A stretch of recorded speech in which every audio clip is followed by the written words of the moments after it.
This is Horror Podcast.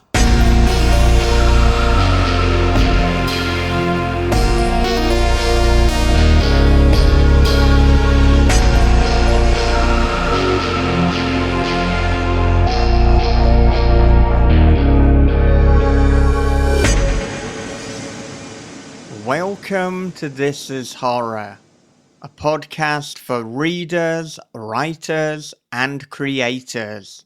I'm Michael David Wilson, and every episode alongside my co-host Bob Pastorella, I chat with the world's best writers about writing, life lessons, creativity, and much more. Today, we are welcoming back McLeod Chapman, after his novella, Kill Your Darling, won the 2024 This is Horror Novella of the Year. Though a lot of this conversation is centered around his latest short story collection, Acquired Taste. And if that wasn't enough variety for you, then the first 10 or so minutes is an unofficial Josh Malerman appreciation podcast, and the final 10 minutes in the next episode is a Nathan Ballingrud appreciation podcast. So, a lot of things to talk about with Clay, and as always, he does bring that joyful, creative, and addictive energy. But before any of that, a quick advert break. It was as if the video had unzipped my skin, slunk inside my tapered flesh, and become one with me. From the creator of This is Horror comes a new nightmare for the digital age, The Girl in the Video by Michael David Wilson.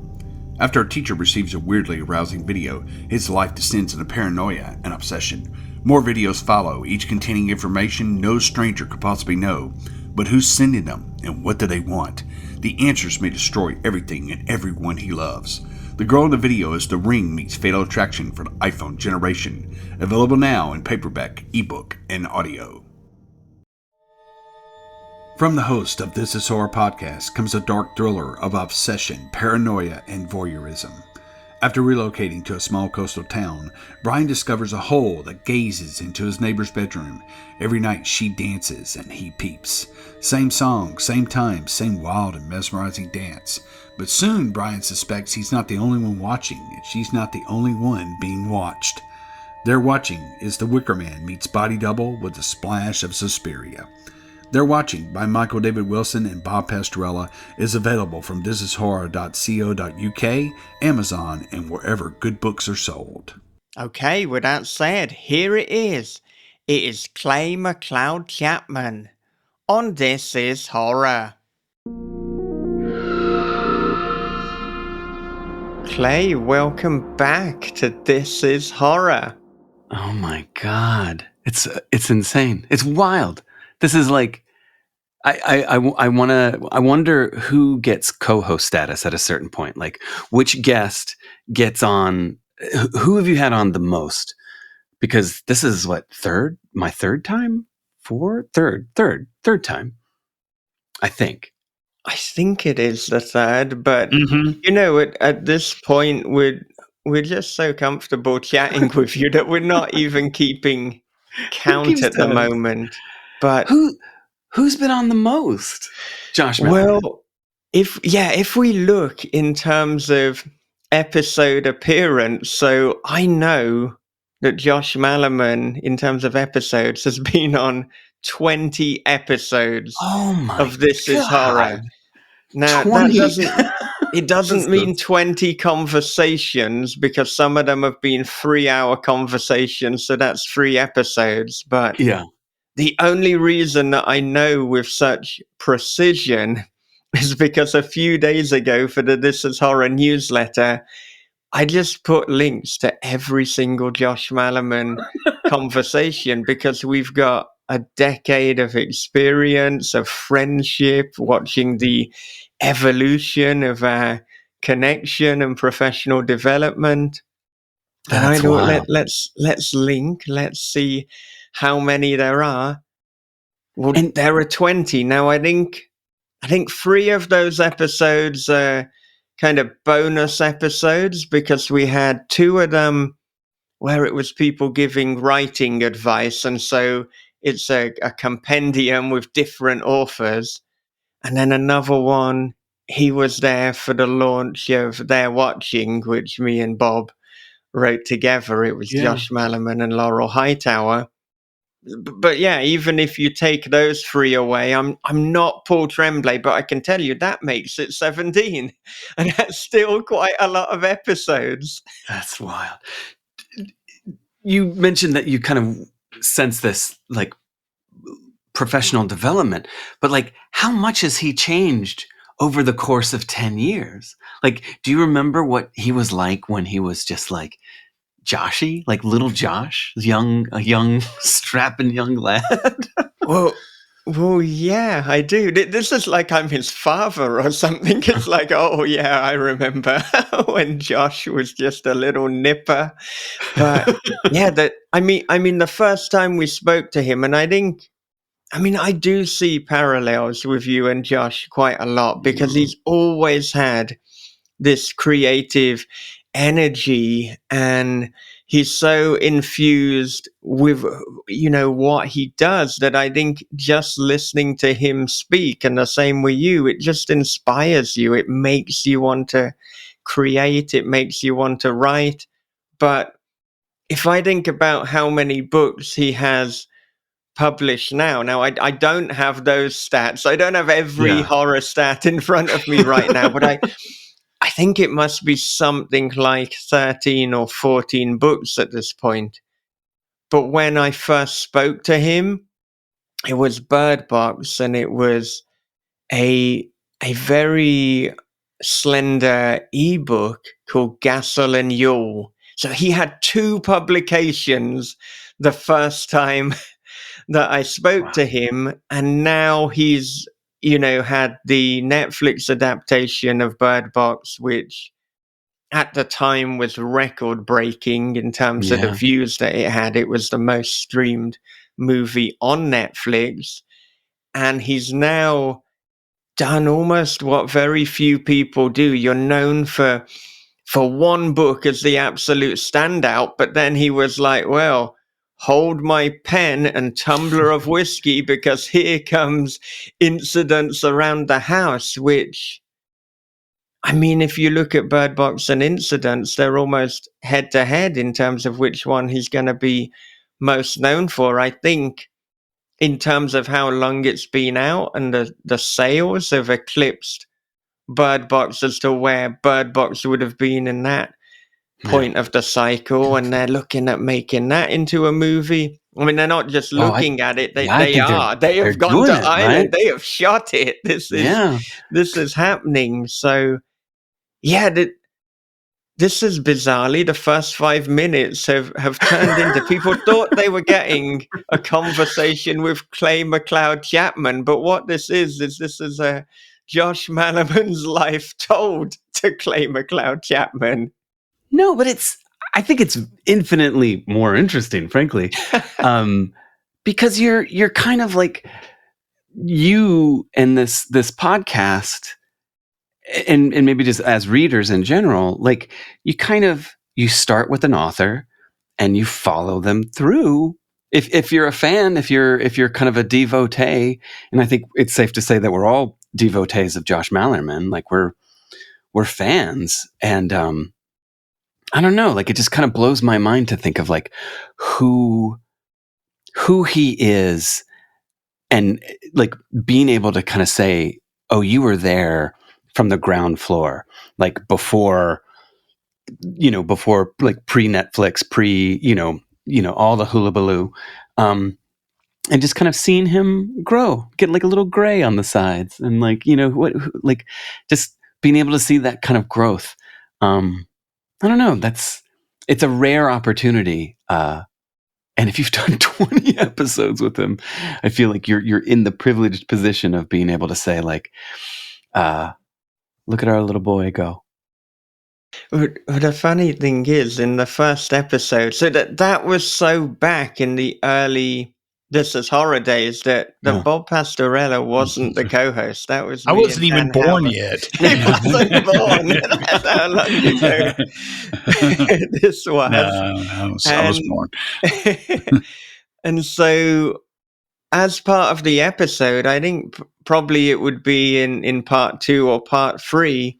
Me, Dan Howarth, and Josh Mallerman we just start riffing on what our ideal film adaptation of Bird Box would look like. We're just throwing out ideas. Like we're even. I think we get into some really bizarre ideas of having like people literally being blindfolded in a cinema, and just, it gets pretty weird. There's parts that we'd shoot in black and white, so to just think this was before anyone had even been cast. I think at that point he'd had meetings, there'd been conversations about the film, but nothing had been filmed, nothing was set in stone, and you just have this conversation. So with Josh as well, and I think with you, it doesn't matter if I have drank nothing, I have taken nothing. I am technically sober, but I become intoxicated on possibility, on creativity. And so we're all in this almost drunken, stone stage of creative euphoria. And Yeah. yeah. The inebriation of Josh, the Mallerman intoxication effect. But don't you get this too? Not specifically with Josh, but just with creativity and with art and with ideas. Sometimes I think we get drunk on an idea. Oh, absolutely. Absolutely. And I think that's the kind of key difference of like I want to say that being able to kind of do any version of this life of kind of telling stories, writing for publication, like you have to be kind of enamored with the kind of art of it, the craft of it, because otherwise, like, I don't know, like I as a very sober minded individual, the kind of energy and frenetic kind of kinetic quality to writing and storytelling in general, like this is all I've got, so few vices in my life, 0 vices, just other than ice cream, as Bob and I were talking about before we started. This is all I want to do.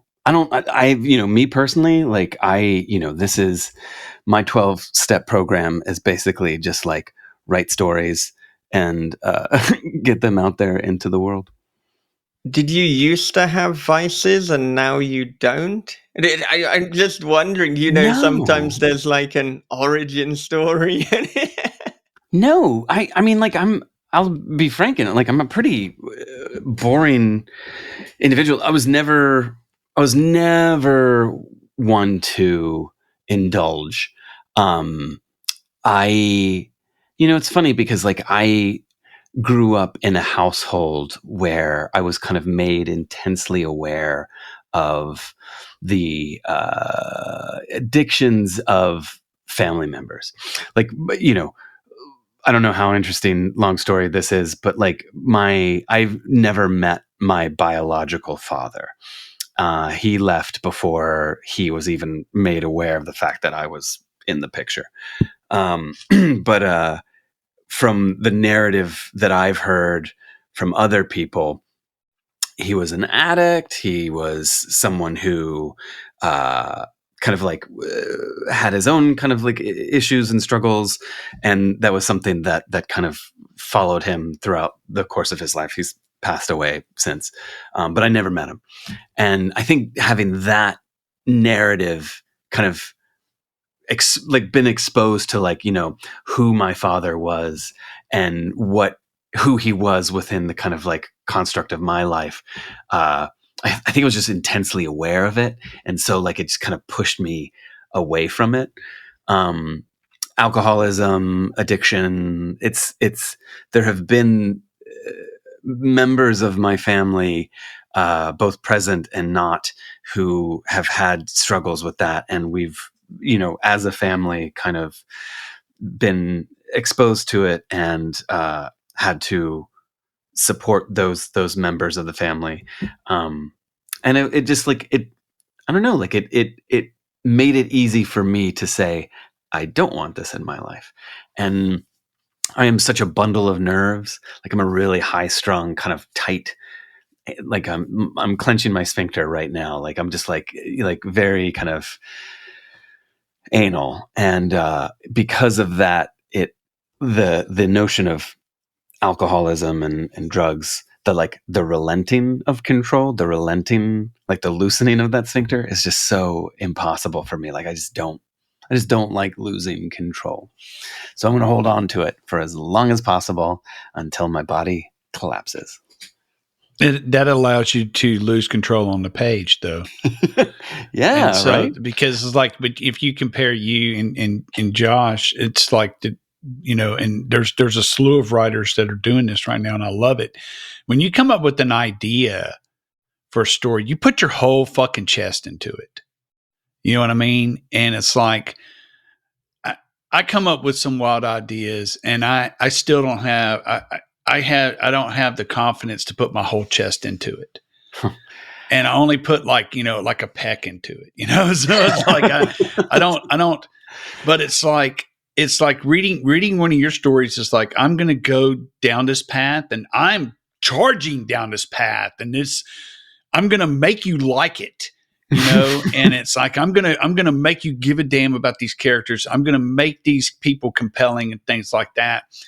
And that is intoxicatingly influential and inspiring. And so you found a way to channel all that nervous tightness and let it cut loose on the page. Yeah. And that's I bottle it and sell it and let me drink some of it, man. Please. I would love to. But I'm curious, like I want to counter, because I want to ask, like, does it come off as confidence? Because to me, it's like, it's almost like a relenting, like a lack of like knowing what I'm doing and letting the story be a little more chaotic, like that kind of like all peck, all, like going in chest first, like, to me, is there a version of that where it's not a confident version, but more of like oh, here we go. Like, it's like, I don't know, like diving in head first to me isn't like, in my mind, I think of it as less about like, I know what I'm doing and I'm in control, but more of like, I don't know what I'm doing and I'm not in control. And the chaos that kind of unfurls is equally a surprise to me as it may be to you or anyone out there. So, and that's the difference of like something feeling fresh or novel versus not. I don't know. I'm throwing it out there because I you say confident and I'm just like, I have no fucking confidence. Like, I have the desire, I have the need to do it. And that like pushes, there's a lot of motivation and kind of, there's a motor to that, but it's not like, I know, I know what I'm doing. Right. I think it's more exuberant enthusiasm than confidence, to be honest with you. And that says a lot, though, because here's the thing: it's like you have an ability to throw caution to the wind, and it's probably because and I may be wrong on this, but you probably finish every story that you start. So yes. Yeah. And so you don't have too many of stranded orphans out there. And or if you do, you'll come back to them and finish them later. I mean, but maybe. But I mean, I will say, like, there are a lot of stories that like will never see the light of day, because it's like I'll finish them and I'll be like, oh wow, that one sucks, and it'll be like, well, got it out of the system, and like maybe there'll be a return to it, but it's more about getting it out of me instead of like having it linger. But I'm sorry, I interrupted. You were about to bring up another point.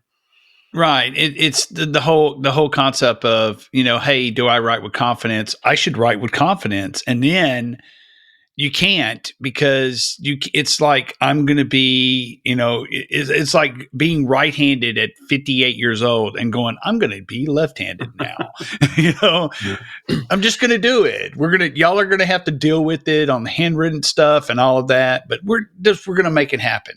Well, you can't use your right hand? Nah, I can, but I'm not. Okay. Yeah. You will fail miserably at that because you're just not ready to do that unless, I would fail at it. Yeah. So confidence, you can't think about it. So in other words, like, you're thinking about everything else. Yeah. And that's what brings the story to the page. Yeah. It's like trying to explain the mystery. You can't really explain the mystery because then there's no mystery. Yeah. Yeah. It's like, it's like what I always say, the Evil Dead doesn't work on paper. It really doesn't. As soon as you start writing it down, go, this is bullshit. It doesn't fucking work. But you put it in a film, you put it in 88 minutes and it's perfect. I want to believe that, it's so funny, like, just hearing you talk about confidence and that idea of, like, who writes from a place of confidence. Like, I want to believe, like, does John Langan write from a place of confidence? He has to write from a place of confidence.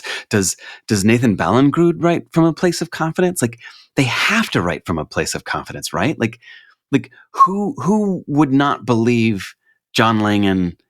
Like, he strikes me as just the most confident person. I don't know. Like, I want to believe that there are people who know what they're doing, because if nobody knows what they're doing, then what the hell are we doing? That's my wild point for the night. What are we doing?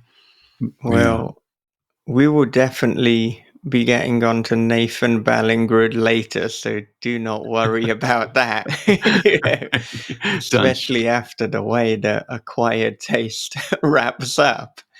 But goodness, we're having this conversation and you're asking, do you come across as chaotic? Do you come across as confident? And there's two kind of levels to that, because one, there's the level of you as a person, and then there's the level of your writing. So in terms of you as a person, and particularly when, I see these kind of clips and videos from your live events, I mean, a lot of it reminds me of when I'm teaching. That is a performance. I'm putting on a show. I'm putting on an act. So because I'm coming from that place of experience, I know that I can be having the worst day, or I'm not feeling good, or just there's a lot of bad things going on in my head. But when I enter that classroom, it is showtime. And so I can definitely see with your readings and your energy that you are putting on a performance, and you are doing it in a both chaotic and portraying confidence mode, shall we say. But I know that just because you outwardly portray it, it doesn't mean that inwardly that is happening. So I think what's going on with your readings and your performances is masterful. It's perfect. It's exactly what we want. Now, I know from talking to you personally that, sometimes there's a bit of a disconnect between the, I suppose, put on confidence and the reality. But, I know that it does come as well to a point where when we're writing for so long, we at least, we know more than we started out.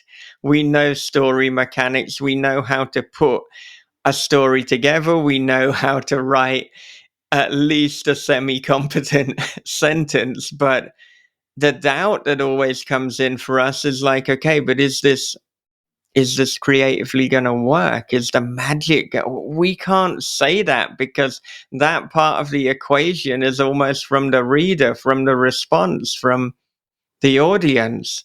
Yeah. So that's a little bit about, I suppose you, and is this turning into a therapy session? It's like, oh, so here's my here's my analysis of you.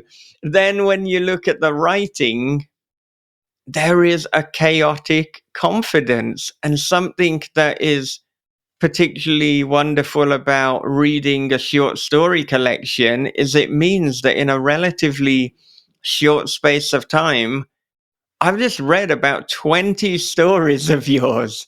Oh And man. so, you get to spot patterns, you get to see, okay, there are different modes as to what a Clay McLeod Chapman story is.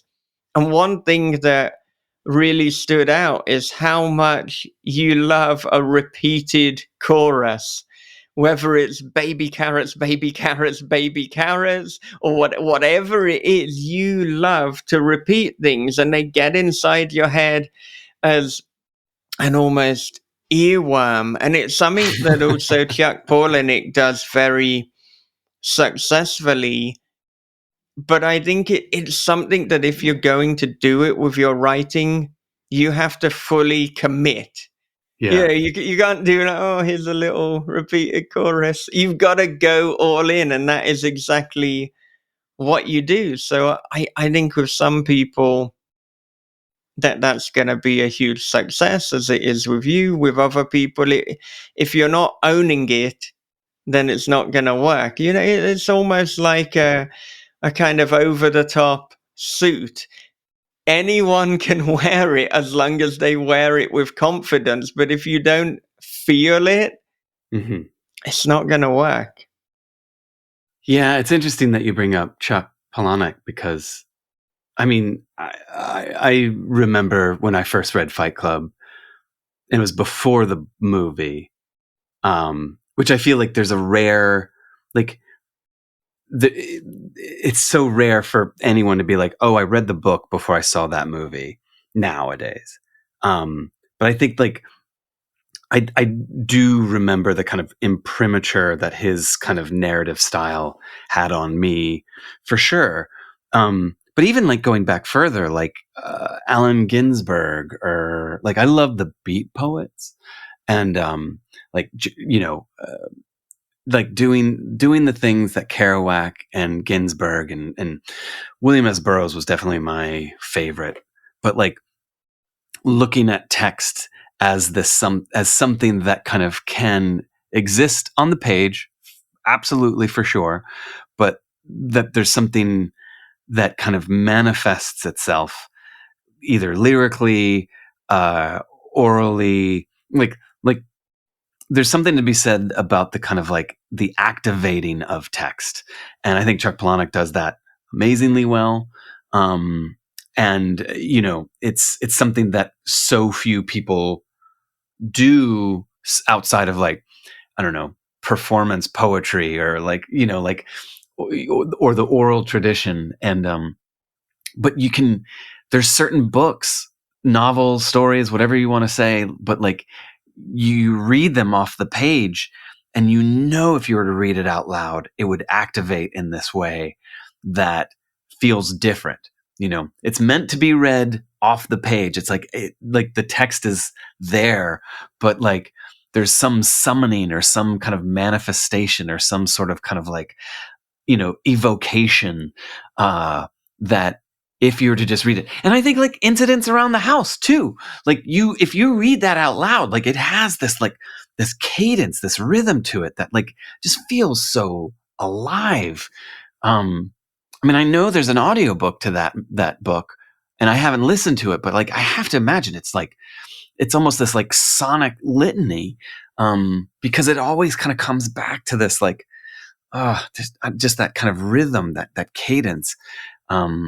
Yeah, certain narrative styles lend themselves to that, and it's just a different way of reading, and it's not for everybody. Like you guys are being really kind to me.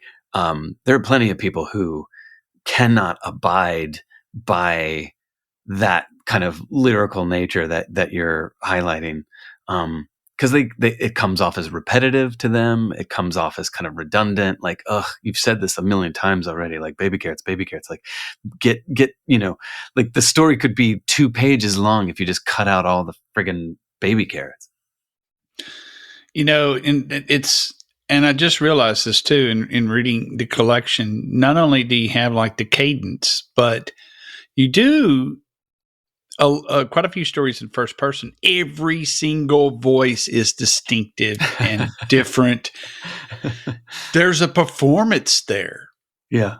And I can imagine these stories being read and here watching a video of you read is one thing. And I would love one day to actually be present to see you read, because that's, to me, that would be like going to a concert, Yeah. And because the videos are amazing, but it's like there's a character, and you embody this character, and that is I guess that's a form of confidence, because you're putting yourself into the character, but at the same time, it's a performance, and so you have to have a level of confidence to do that. So yeah, we keep coming back to that. It's unavoidable. It's unavoidable, but you're gonna hate me because like I'm gonna say, and I genuinely feel this. If I was more confident in the writing itself, I would not do any of that performance stuff. Like for me, I feel if I were a better writer, I would stand back, stand down, and just let the writing kind of speak for itself. Most days I feel like I'm kind of like throwing all these bells and whistles on purely out of the kind of like the innate need to like draw attention my way, just in order to kind of like do this thing. And for me, the performative aspects to the stories, or the things that you like, going to see a reading, becomes its own kind of show. And it's fun for me, and I really enjoy it. I love it because that's just something that I naturally, it is my choice to do it. But if I was like, the story's good, I would just, I don't know, like, I feel like I would just let it, I would probably not do it as much or go full tilt. And I think it's because I'm overcompensating for what I feel the story lacks, and that it needs some sort of like kind of like more of a thing to kind of make it feel alive, or just like, I don't know, the thing I hear in my head versus the thing that people read. Like, I'm disconnecting there, and so I'm trying to like bring that to the forefront by doing these, off the wall readings. But Cormac McCarthy probably didn't do that. David Foster Wallace probably didn't do that. Barbara Kingsolver, I don't know, does she do that? Like, I feel like Toni Morrison, would she like for those writers who are like, no, I'm good, I'm just gonna let the story, like, I'll read from an excerpt, but like the story does the heavy lift. I don't need to do that. I think your stories do that. I mean, I don't think you need to do the readings. Yeah. You should only do them if you enjoy them. People do enjoy them, but it's not the thing. It's not like, hey, did you read his book? No, but I saw him live. No, it's not like that. No, I mean, you have to read the book. I mean, that's, to me, that's the ultimate, because that voice is in my head at that point, and so I get to hear that character through my head. Does that make sense? I think. Yeah. I hope I'm not losing anybody, but yeah. But it's like, so you're enhancing it when you do the performance. Yeah, I guess my fear is I'm thinking of like Kiss, maybe, like do people listen to Kiss albums, or do they like want to go see the live show? And I mean, Kiss on a record is kind of like, okay, you get, like, it's like, sure, like, you can hum along to these songs, but like, you want to go see the show because it's about the live show. I want to make sure that the albums are good. That is my goal, and that should remain my goal. The touring, the live shows, the readings, like those events, like they enhance the experience. But for me, like, I have to make sure it always goes back to the story, because if it doesn't go back to the story, then it's just all smoke and mirrors and, me and makeup. Oh my goodness. There's so many different facets and areas that I now want to take this. So, first of all, to open, I think pretty much every writer, no matter how talented, if I go to see them reading and they put on a performance, that makes it a better reading. That makes it a more interesting evening. I think if Cormac McCarthy threw in maybe some pyrotechnics and, some animations, it would make it better, because it doesn't matter how good the book is. When you go to the live experience, the live reading, this is a different medium now. Yeah. And so, I don't see it as overcompensating. I see it as a smart move to know what the medium is and what we're doing here. And it doesn't make the book lesser. In fact, I think it does, as you've both said, it enhances the book, but that doesn't mean that it needed enhancing to begin with. But it just means now maybe when you reread it, you've got those memories. If I listen to a studio album, but I've seen that band live, I can kind of picture that, and it takes it to the next level. But if I watch somebody just doing a kind of straight reading, and I don't know if this is blasphemy to say, after like 13 years of doing this as horror podcast, but it is a little bit boring if it's just a straight reading. Yeah. Well, writers don't want to do them anymore. Like, I've been doing like events, all year long. And like, when you do a book event, there's the option of like, do you guys want to do a reading? Like 9 times out of 10, 10 times out of 10, they'll just be like, no, people just don't like to read from their books. And I mean, like, readings can be pretty dry. They can be pretty boring, but like, I don't know. Like, I don't think anybody wants to do it. It's weird. I think, the greatest way to experience reading is sitting down and reading that book to yourself. That is the way in which it was intended. So, yeah, I mean, I think we're all admitting that if you're just reading it aloud, especially if it was a bit monotone, that's not fun. That's not good.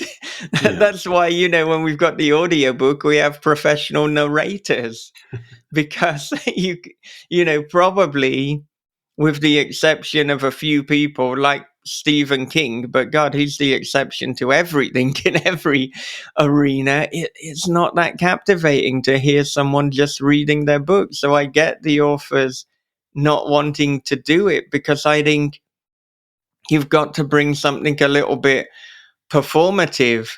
So, I mean, when I'm doing a reading, it's not the level of you or Josh Malaman or Chuck Palahniuk, but I'll at least try and distinguish the accents a bit. Like, I had a scene where I'm ripping off my tie and removing elements of clothing. You didn't have to go as far as now subscribe to my OnlyFans. We didn't remove that amount of clothes, but just making it a little bit more action packed and visceral. And no, I don't think at all that means that the writing's bad or it's overcompensating. It is trying to make the reading itself interesting. And I tend to find if I've got to do a reading, that the most difficult bit, particularly if it's to promote a novel, is what on earth do I read? Because the novel, the intention was never like, oh, here's a 10-minute section of it. The point of the art is that it's the whole piece. Yeah. So then either I have to find, okay, well, what's one of the most dramatic bits, or what's a story within the story, or I think another solution, and I think this is absolutely fine, some people do it, is to be like, right, so this is the novel. I'm not reading from that, even though we're promoting it. Here is a short story. Here is a complete piece. Yeah. And if you like this, you may also like the novel that I'm promoting. So I think it's very much looking at the time constraints, at what you're doing. And, I've had bits as well where when me and Bob did a reading from their watching for the live podcast, I took the text and I made it almost more like a screenplay. So I cut some of the um, exposition and made it more dialogue heavy, because that's what you want for that performance. So Yeah. this is all to say, I would love you to be confident about your own writing, but it's difficult. As writers, it is completely difficult. But what I don't want is for your confidence to be so high that you stop doing the live performative pieces. Yeah. So rather than it be that you're never confident about your work, hopefully on this podcast, and it's quite ambitious to achieve this in a podcast, but we can rewire your brain to understand that actually the live performances and readings are complementary, and you are doing what needs to be done for Yeah. maximum enjoyment, and not even just entertainment, though that as well, but just for really doing it justice in that medium. Yeah. You know, well, thank you. Thank you. Like, honestly, like, you don't have to rewire my brain. Like, it's the wiring's there. It, I guess the difference is that, like, well, I mean, like, we could kid about this being therapy, but like, I want to come from this place of radical honesty where it's just like, I have gotten to a place where I don't, I realize that I don't have many answers other than just like, I'm trying to figure it out for myself. And so that idea of being confident enough, but not being confident too much, like, I've realized for myself the moments where I have felt the most confident or the most kind of assured of myself, like, I know what I'm doing. Like, those are the moments where I get lazy, I slacken, like I lose a certain kind of control over that chaos. And it's there out of like a place of like ego, or like, it's something, it's just like, it undermines the actual creativity, where like, if I'm feeling good or confident enough, like, the work itself starts to suffer, which is fucked up. like that's just like Jesus Christ. Like there's no winning. But like that in of itself, like that acknowledgement of like, okay, like if I'm just gonna let go of that. Like, I'm not, like, this is not about me being in control or having like a sense of kind of self-assuredness to lord over my creativity. It's just like, I don't know. I have no control. I feel pretty like uncertain most of the time, all the time. And, but it leads to like a discovery, like a creative epiphany that is like better than or greater than anything that I could plan, or like I'm setting out to do this. Like, this is my goal, and I'm confident enough that I can achieve that goal. Like, the tools of the craft are in my possession, and therefore I will implement them and succeed at whatever that kind of mission statement is.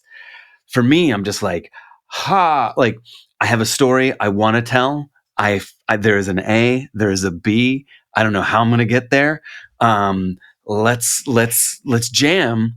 And, if all of the stars are aligned, and if I'm cooking with gas, and if, the muses hit, like all of the ifs, like make that is the alchemy of like, oh, this is good.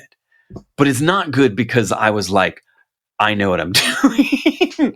It's good because I don't know what I'm doing. And that's messed up. But that's my process now. So I'm just rolling with it until something else happens. Everything's like on a sliding scale. You have this area where you're at, and you know how to make your story. The other end of the spectrum is you can be like James Ellroy, who is almost a character of himself and doesn't even do readings anymore. He shows up and tells everybody that he's James Ellroy, just the best fucking book I've ever wrote. I'm signing at the table over there. I'll see you in a minute. And that's pretty much what he does. And it's like, would you ever go see James Ellroy? I'm like, no, I can buy one of his signed books. I mean, he's not going to do anything other than sit there and sign books. And that, to me, when you have that level of confidence, the quality can possibly begin to diminish, which is why I probably haven't read the last 3 Elroy books. I think he needs to get back and capture some of that Black Dahlia mojo he had going on. But, that's me. So, you bring up a really good point, though. People who go to events, like go out to see events, that is so cool. And if anyone goes to like see me do something, or like something that I'm involved in, like that, like you have to give them like 110%, because I think live events, in-person events, things that like you have to leave your home and go to it, like they're so rare. And like, unless you're like James Ellroy, the rest of us have to hustle. Like we have to like earn our audience. And, if I get 5 people, 10 people, 20 people, 30, 50, like whatever the number is, like those people came out because they wanted to be there. And no one's making them go. There's no extra credit for going to see me live. But like, there's something so cool about and exciting about like those people making the effort. And damn right, it's going to be a show. Let's do something fun. Let's do something that feels rare and feels like we could only do this together tonight. And no other event, nowhere else is going to be quite like tonight. And that's because the kind of composition of who's there. It's like, you're there tonight. You're not going to be there tomorrow. It's going to be someone else tomorrow. And like that, I don't know. There's value to that alchemy of just the kind of singularness of what makes in-person live events special. And that's people. People make it special, no matter how many there are. Yeah, I think too that, we're talking about confidence, and it's making me think about the differences between confidence and optimism. So I find that I'm a very optimistic person. Yeah. And I kind of have the approach, rather than, oh, well, why would it be me? Why wouldn't it be me? Has to be someone. Why not me? But if I think about confidence, you were talking about not being confident in the writing, but sometimes that is the weird alchemy that makes it special. And I've noticed recently that when I am first drafting a story, in the vast majority of cases, I am not confident at all. I'm feeling like, oh, this is rubbish. I've absolutely lost whatever kind of touch I may or may not have had before. Yeah. Whatever happened when I wrote The Girl in the Video, that's gone now. But then after that first draft, when I look at it again, and it's like, this isn't so bad actually. This is something I can work with. And then, you start molding it and adding things, and it's like, okay, it's cooking now. So I know different writers feel different at different stages. Some people hate the editing, but I kind of love the editing and the redrafting, because now Yeah. I've got something that I can actually turn into something, hopefully pretty good. Yeah. I said I'm an optimist, so I think, yeah, I think it's okay. I don't know if the readers will. That's up to them, but at least it's something where I can think, I gave it a good go. But it's so weird, that first draft. Yeah, it's not there. And actually, recently, I found myself getting like into these situations where I'm a little bit stuck, and so I'm just trying things out, not Yeah. knowing if they will work. But because it's worked before, I trust the muse or whatever it is that gave me this batshit idea that I've no idea. Well, what would happen after that? Don't know. Let's take the ride. But then it Yeah. kind of works. So it's interesting because what you're saying is you have to have the optimism to get through the first draft, and then you discover the story or find the kind of thing in the story that works for you in the revising, in the second draft. And is that where the confidence comes in, or is it just nothing but optimism? I'll find the story. I know it's in there somewhere. Goodness, it's difficult to, because these are things that are fundamentally about what it is to be a creative, to a point, what it is to be a human. Yeah. I know that I'm a very optimistic person because, we've mentioned before about, 5 years ago now, me going through the worst time of my life, my Yeah. personal life. And even though it was very dark, I believed that there was a light. I believed that there was going to be some good, that there was a reason for me to keep going, to stick around. And I think having that experience, and almost like the worst experience I could possibly have, like, of course, it wasn't a good thing, but that's now transferable to any time that there's any darkness or any doubt in anything. It's like, well, that things can get better. So that's kind of where the optimism is coming from. I mean, I've said before, I may have even said it in conversations with you, that with that specific situation, in a bizarre way, I sometimes think, well, thank goodness it was me who went through that, because I think a lot of people, if that had happened, they wouldn't be here. They'd have just tapped out. They'd have been like, Yeah. no, this is hopeless. And but I didn't. I kept going, and so, I apply that to all areas of my life. And at the moment, I don't know, I am simultaneously having a slight creative wobble and creative moment of doubt, but I'm also optimistic enough to be like, no, keep pushing through. So there is a paradox within my mind. You know, I Yeah. don't invite anyone to go into my mind. It's a weird, weird place to be. But just every time there's a win, it's like you've got to hold on to that. And in fact, I was saying to Ross Jeffrey the other day, so I mean, there's something going on with one of my books at the moment to do with a possible movie, and it's Holy moly. really, really exciting. There's really good things happening. Now, with that book before, there were a lot of good things happening right up until the moment it was like, no, that's gone now. That's Yeah. cancelled. That's over.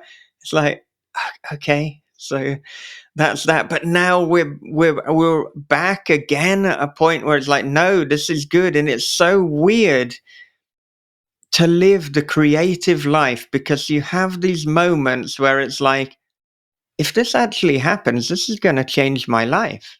This is Yeah. going to change my creative trajectory. This is going to mean that I've kind of made it, quote unquote. Yeah. But at any moment, somebody could say, we're just stopping the ride. No, that opportunity is, we just decided we're not going to go forward anymore. I think this happens more in the film world than the publishing world. It's not really in the creative world that, Dale Ray are like, you've got a book deal, and then 6 months later they're like, just kidding, that's gone. If you get good publishing news, that usually follows through. Not always, but most Yeah. of the time, Yeah. that is. Let's hope so. Let's knock on wood that Yeah, the publishing industry doesn't follow the way of Hollywood and the film industry. yeah, But hey, man, congratulations! Bury the lead. Like you're like this is good news. yeah. News that you can't share. I'm assuming. Like this is not. It's like gestationally. Like it's baby stepping. Yeah, it's interesting because so with the first deal, there were NDAs and things in place, but at the moment, nothing has been said whether it can or cannot be Yeah. shared. But I think convention is, it's like, well, you can't give too many details until Yeah. Until it's all real. parties have been consulted. But there are very exciting things happening, and I am more collaboratively involved than I was the first time around. It's been very, very exciting, and actually, my approach when something bad happens, it's like, well, this bad thing has happened because something even better is going to happen around Yeah. the corner. You don't know what that is yet. Yeah. And actually, with my life, that has largely always been the case.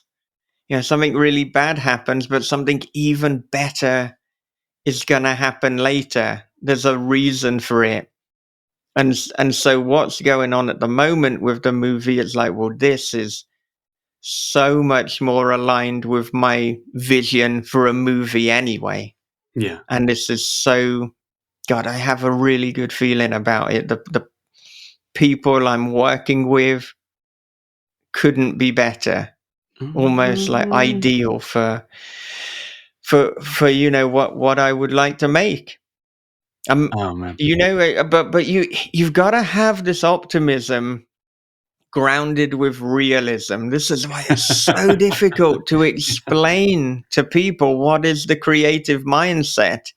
Yeah. It's a mindset, it's a life that maybe if you can avoid it, you should avoid it. But be optimistic enough to take chances, to make the work, to Yeah. put yourself out there, but be realistic enough to know, but it might not happen, and Why only not? celebrate the stage of the process that you are at.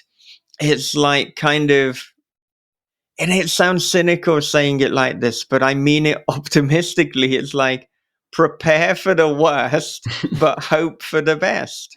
Yeah. Yeah. Especially with film and TV development for publishing projects. I feel like it's like the cardinal sin with film is that the second you start getting your hopes up, like you've got that much farther to fall. So it's like as soon as you're like, oh, this could really happen, like all of a sudden you're just like levitating just a little bit more, and like it's like the more buoyant you become, the higher your hopes get. Like it's rough to say, but more often than not, like those film projects go away, they disappear, and then you just fall. And like it's happened to me a dozen times. Like it's inevitable. You start to get your hopes up. It's like, oh my god, like we're closer than we've ever been, And then someone in some office somewhere far, far away says, nah, we're not going to do that thing. And you just like all that hope just goes. So you have to manage your expectations, but that optimism gets you through the day, right? I think it's to me it just rattles my nerves that you could get a whole team, together behind a project to make it into a film. They start, building up and getting ideas and getting notes and things like that, and getting a package and taking it to, and working it and everything like that. And they take it and, hey, we're about to get a green light and all that. And like you said, there's some guy sitting in the office going, yeah, I read that book. I thought it fucking sucked. No. Yeah. And you're like, okay, well, yeah.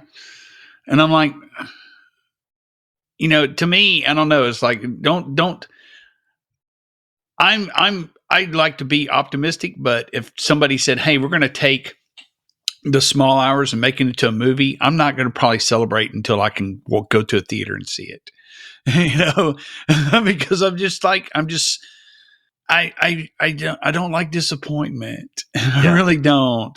Yeah. And it's kind of like, but I'll always have the book, and it's like when they interviewed Cormac McCarthy about The Road, and they're like, how do you feel about the changes that they made to the story?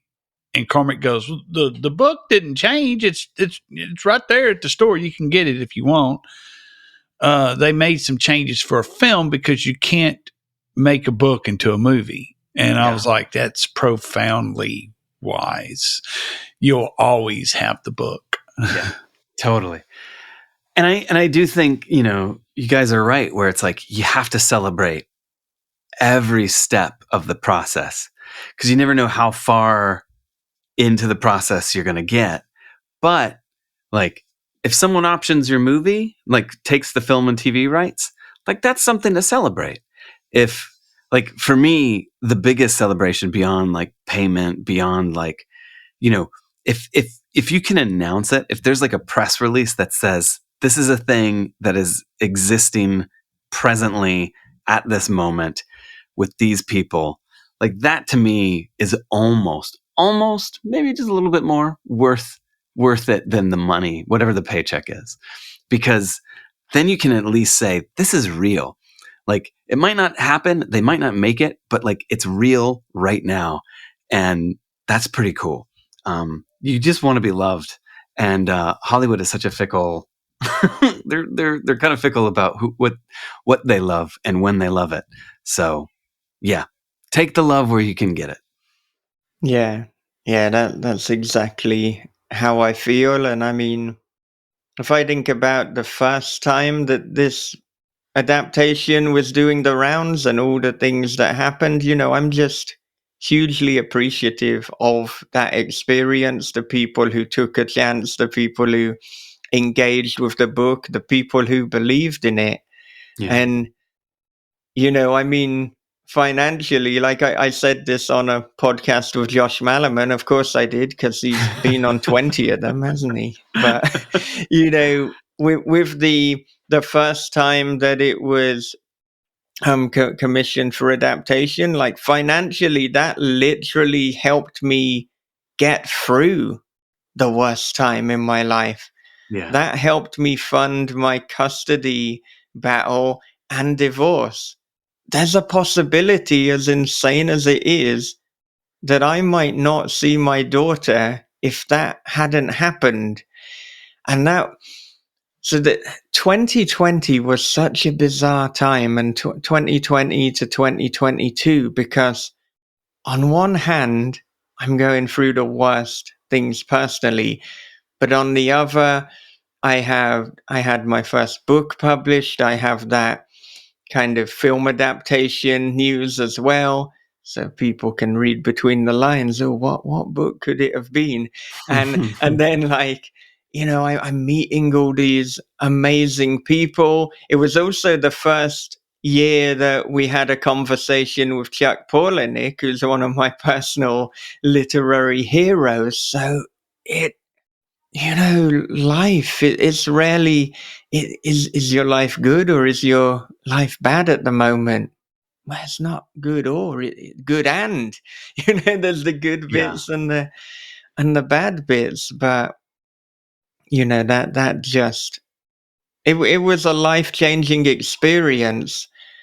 And now, like, it's kind of happening again, just creatively. I'm so appreciative, like, specifically for somebody who's now kind of working on it with me, and just for having met them. And we're both very realistic about things, and it's like, we know that it might not work out. That is the nature of the game. But as I said, maybe it will. And Mhm. even if it doesn't, it's like I've got this new professional connection. We're having a good time. We're creating something special. If this doesn't work, maybe something does in the future. Even if it doesn't, maybe we can just celebrate the fact that we are creating something and we are experiencing joy right now. There's too many people that I see that something falls through, and I understand it, but they turn to resentment and hatred and cynicism and, oh, fucking hell, this has happened again. But it sucks. It's not fun to find that this thing that you're excited about isn't gonna happen, but maybe we should celebrate the good moments that did happen and be optimistic about what might happen in the future. As we said, Yeah. a no now could be a greater yes in the future. You're too close to no during that initial no moment. Yeah. Just got to stay on that hamster wheel. Thank you so much for listening to Clay McLeod Chapman on This Is Horror. Join us again next time for the second and final part. But if you would like that and every other episode ahead of the crowd, please become our patron at patreon.com/This Is Horror. And in becoming a patron, you will also be supporting me as I endeavor to write and bring you this wonderful podcast full time. Every single patron this year is a vote for more This Is Horror in the future. It is our 13th year and the most important one yet. I'm giving it my all, but your voice and your support really does matter. So if you would like to give your support, if you are financially able to do so, the place to be is patreon.com/This Is Horror. Okay, before I wrap up, a quick advert break. From the host of This Is Horror podcast comes a dark thriller of obsession, paranoia, and voyeurism. After relocating to a small coastal town, Brian discovers a hole that gazes into his neighbor's bedroom. Every night she dances and he peeps. Same song, same time, same wild and mesmerizing dance. But soon Brian suspects he's not the only one watching, and she's not the only one being watched. They're watching as The Wicker Man meets Body Double with a splash of Suspiria. They're Watching by Michael David Wilson and Bob Pastorella is available from thisishorror.co.uk, Amazon, and wherever good books are sold. It was as if the video had unzipped my skin, slunk inside my tapered flesh, and become one with me. From the creator of This Is Horror comes a new nightmare for the digital age, The Girl in the Video by Michael David Wilson. After a teacher receives a weirdly arousing video, his life descends into paranoia and obsession. More videos follow, each containing information no stranger could possibly know. But who's sending them, and what do they want? The answers may destroy everything and everyone he loves. The Girl in the Video is The Ring meets Fatal Attraction for the iPhone generation. Available now in paperback, ebook, and audio. Now, a lot of you know that in addition to This Is Horror, I am, of course, a writer. And my latest book is the dark comedy Daddy's Boy. It is the most fun I've ever had writing a book, and for those who vibe with it, I think it will be a pure delight reading it too. Now, one person who certainly got Daddy's Boy was Gillian, who left a 5-star review over on Goodreads, and it goes as follows. I blasted through this in a day. It's fun and engaging. A niche thing I love in horror is stumbling upon metal Easter eggs. So when I clocked the hilarious references to Watain, Cannibal Corpse, and Ozzy, my rating soared to 6 out of 5. And now I kinda want to rewind and scrub through and see if I missed any others. Well, Gillian, thank you so much for reading Daddy's Boy. Thank you for continuing to listen to and comment on our This Is Horror podcast conversations, especially on YouTube. And thank you, perhaps most importantly, for being the first reader to publicly acknowledge my referencing Watain in a book. Now, if any other readers have noticed metal and pop culture references in my fiction, by all means get in touch and tell me your favourites, or better yet, tell the entire world with a review on Goodreads or Amazon. If you've got the time to review the podcast, I'd love that on Apple Podcast, or throw a few stars our way on Spotify. Okay, that does it for another episode of This Is Horror. But until next time for part 2 with Clay McLeod Chapman, take care of yourselves, be good to one another, read horror, keep on writing, and have a great, great day.